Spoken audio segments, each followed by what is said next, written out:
아침마다 말씀으로 밝은 빛을 채우네. 지금 읽은 본문이 언제 때 이야기입니까? 히스기야 왕 때 이야기입니다. 히스기야 왕 때. 그 이스라엘을 보면 위에는 북이스라엘, 밑에는 유다였죠.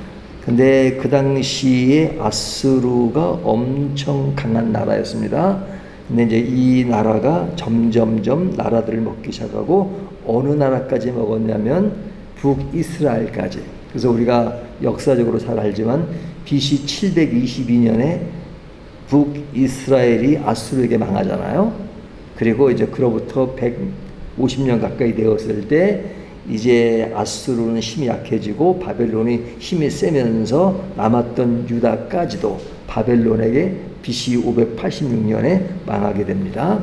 그래서 유다도 586년에 망하지만 그 전에 이제 이미 북이스라엘은 아수르에게 망하죠. 그러니까 그 이스라엘과 유다는 같은 형제잖아요. 형제로서 북이스라엘이 망하는 것을 보고 굉장히 그런 뭐랄까 안타까운 마음, 그런 것이 있었을 것입니다. 그러니까 당시에 아수르 힘이 엄청 강했다는 거죠.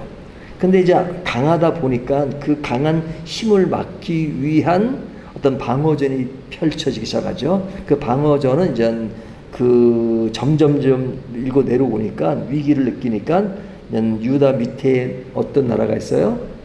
큰 애굽이 있죠. 애굽인데 그 당시에 애굽은 힘이 많이 약화되었습니다. 왜 약화되었냐면 오늘 본문에 보면 제일 먼저 18장에 보면 어떤 나라가 등장해요?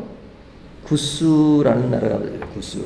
그러니까 구스의 강 건너편 날개 치는 소리 나는 땅이요. 사실은 이 구스라는 것은 이렇게 뭐 이렇게 많이 나오진 많이 이렇게 길게 내용을 펼쳐가진 않는데 오늘 본문은 좀 길게 펼쳐지고 있잖아요. 왜 그러냐면 이 구스가 지금으로 말하면 에티오피아잖아요. 이 에티오피아가 굉장히 힘을 발휘한 때가 이때입니다. 그러니까 어느 정도 힘을 발휘했냐면 애굽을 잡아먹었어요. 애굽을. 그러니까 애굽이 이제 구스에게 이제 공격을 당하고 그리고 실제적으로 뭐 조국만 바치는 그 정도가 아니라 구스가 실제 애굽을 침통치를 했습니다. 그러니까 이 구스의 이제 여러 왕들, 그러니까 거기에 이제 분포된 왕들이 이제 그 애굽에 가서 구스 파라오를 형성했죠. 그러니까 그들이 어떤 파라오 형세를 했는데 오늘 본문의 그 19장에 보면은 그 애굽에 대한 이야기가 길게 나오는 것은 애굽은 원래 큰 나라였으니까 비록 망했다 하더라도 그런 어떤 큰 규모의 모습을 가지고 있는 겁니다. 더 그럴 수밖에 없는 것이 이 나라가 들어와서 통치하게 되면 그 나라 문화를 제거하고 자기 문화를 보급시키고 그리고 그 나라는 말살하잖아요. 하지만 구스의 경우는 달랐습니다. 이 구스는 애굽의 문화를 도리어 자기들이 이렇게 취한 거죠.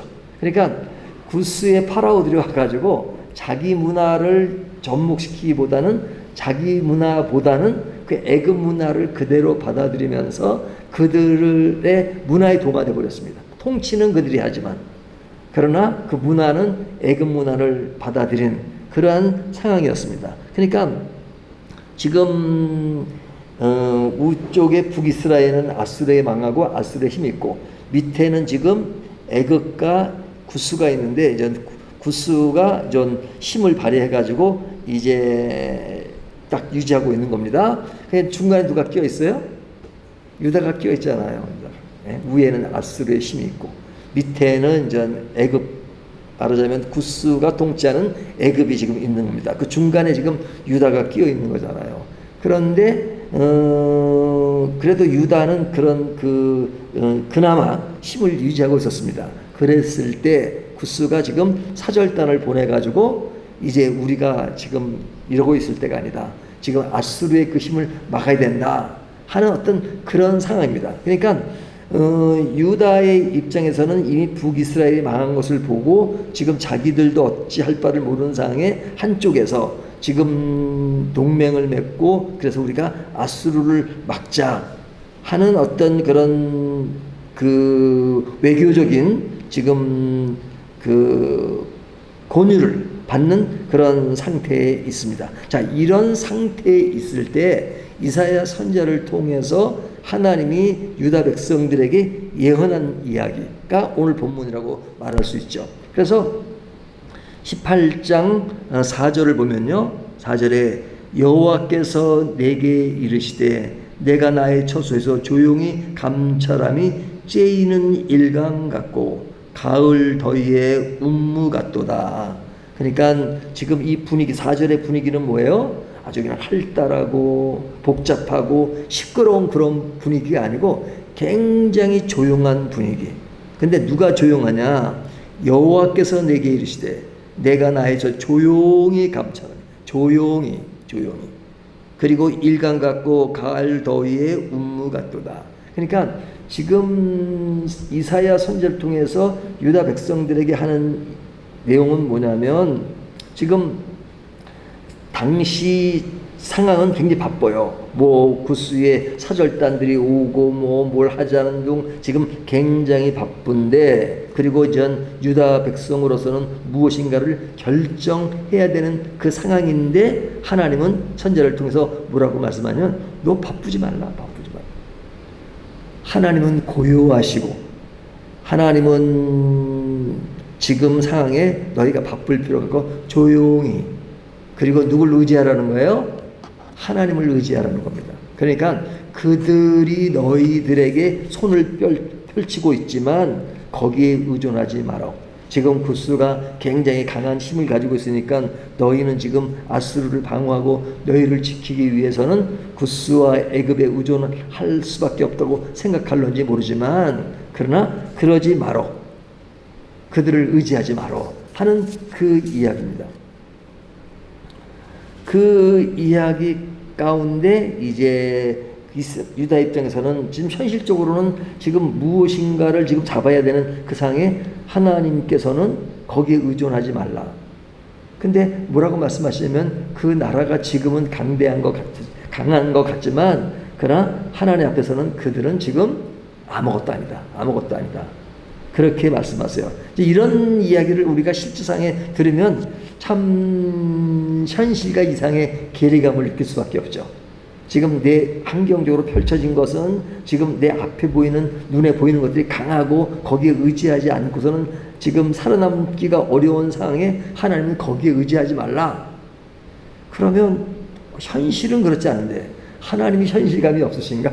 그렇게 느껴질 때가 있잖아요. 지금 유다가 처한 상황이 그런 것입니다. 그러면서 지금 그 애굽에 관한 이야기를 하고 있는데요. 그 애굽에 관한 이야기는 뭐냐? 그 애굽이 가지고 있는 가장 큰 그 힘이 뭐냐? 세 가지를 이야기합니다. 애굽에 3대 자랑거리가 있어요. 자랑거리가 뭐냐? 그들은 우상을 섬기는 거죠. 뭐 애굽뿐 아니라 다른 이방 나라가 다 이전 다들 그런 종교성을 가지고 있기 때문에 우상을 섬기는 거죠. 그러니까 우상이라고 말하는 것은 하나님 외에 다른 그들이 말하는 신을 섬기는 것에 대해서 굉장히 우상이 범람한 그런 위치에 있었습니다. 그러니까 그들에게는 신화인 거죠. 두 번째는 그들 경제가 좋았습니다. 그러니까 비록 그런 구스의 그 어떤 지배를 받았지만 그러나 그들의 경제, 그 경제가 좋을 수밖에 없는 것은 당시의 나일강, 지금도 마찬가지지만은 그 나일강, 그 애굽에는 그 물을 가질 수 있는 나일강의 그 위력 그런 것이 있었기 때문에 그들이 그런 것을 통해서 경제를 유지하는 하나의 힘이 되었습니다. 그러니까 경제가 있고 그리고 그들에게는 뭐가 있었느냐? 지혜자들이 많았습니다. 철학을 하는 사람이나 또는 그런 당시의 과학을 이끌어가는 사람들. 그러니까 오늘 보면 19장에 보면 사실은 제가 일일이 다 읽진 않지만 그 내용입니다. 그 애굽이 자신들이 자랑하는 것, 그것이 뭐냐? 그것은 바로 이 세 가지. 우상, 그리고 그들이 가지고 있는 경제적인 그 조건, 여건, 그 다음에 지금 그들이 가지고 있는 또 다른 하나의 어떤 그 지혜자들, 이런 것 때문에 굉장히 어떤 그런 자기들이 어떤 대단한 것으로 생각을 했습니다. 근데 하나님께서 말씀하시는 것은 뭐냐면 그들이 그런 것을 가지고 있다 할지라도 그들은 아무것도 아니다. 그러면서 하시는 말씀이 18장 7절에 보면 굿수가 너희들에게 뭔가를 같이 하자고 하지만 결국은 그들이 예물을 가지고 너희를 찾게 될 것이다 하는 그 이야기를 합니다. 그러니까 하나님의 주권 앞에서 그 모든 나라들이 지금은 힘이 세 보이지만 그러나 하나님의 그 때에 그들은 결국은 아무것도 아니다. 그러니까 결국은 뭐냐? 하나님을 의지하라 이거죠. 그러니까 너무너무 원론적인 얘기잖아요. 하지만 이 원론적인 얘기는 그냥 현실감이 없는 것이 아니라 우리에게 늘 믿음을 요구하는 그 믿음의 속성이 그대로 반영된 것입니다. 우리가 살아가면서 겪어야 되는 그런 어려움들이 있으면 그 어려움들이 현상적으로 굉장히 크게 보이는 그런 상황 속에서 하나님이 믿음을 가지고 살라, 거기에 의존하지 말라, 그러면 진짜 삶의 현장에서는 그것이 굉장히 어렵잖아요. 그러니까 우리가 그 당시의 상황을 오늘 본문을 보지만 본문 속에서 글로 읽을 때는 하나님의 말씀이 맞다라고 생각하지만 우리가 실제 삶에서 겪을 때 느끼는 그 감정은 사실은 쉽지가 않은 것이죠. 그래서 우리가 끊임없이 하나님의 말씀이 우리에게 다가오는 것은 믿음으로 살라, 믿음으로 살라. 그 믿음으로 살라는 말이 결코 가벼운 이야기가 아니다. 그 믿음으로 살라는 것들을 오늘 본문은 구체적으로 그 다음에 어떤 실제적인 상황으로 보여주는 것이 이 두 개의 나라를 통해서 보여주는 겁니다. 밑에 굿스와 애굽.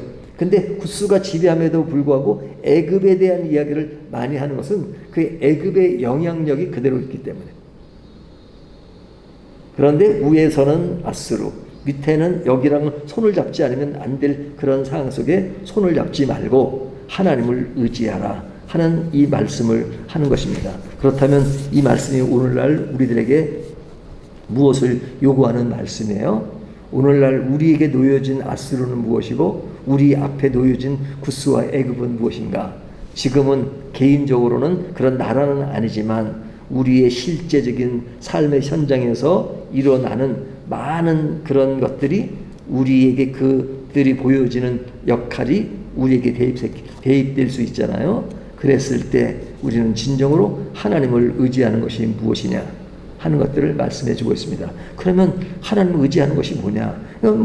설명이 여러 가지로 할 수 있지만 그냥 한마디로 이야기하면 그냥 관계 속에서 하나님을 신뢰하는 겁니다.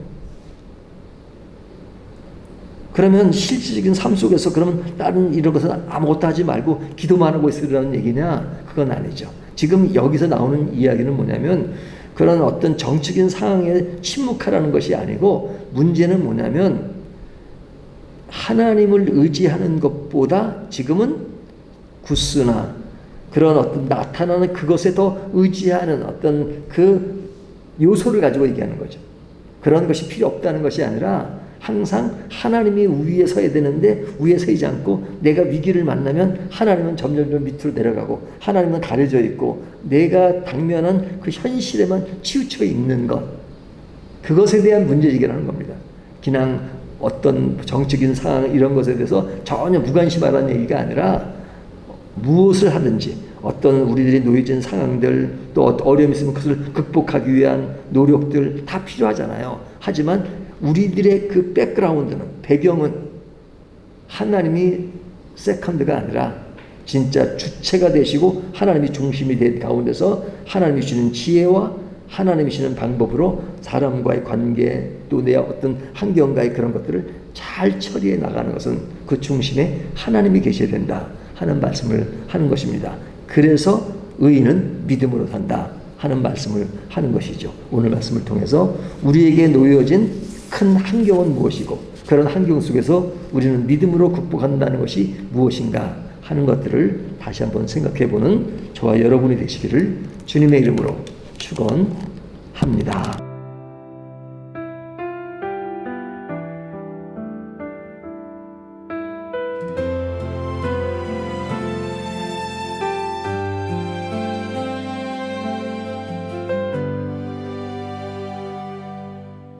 아침마다 말씀으로 밝은 빛을 채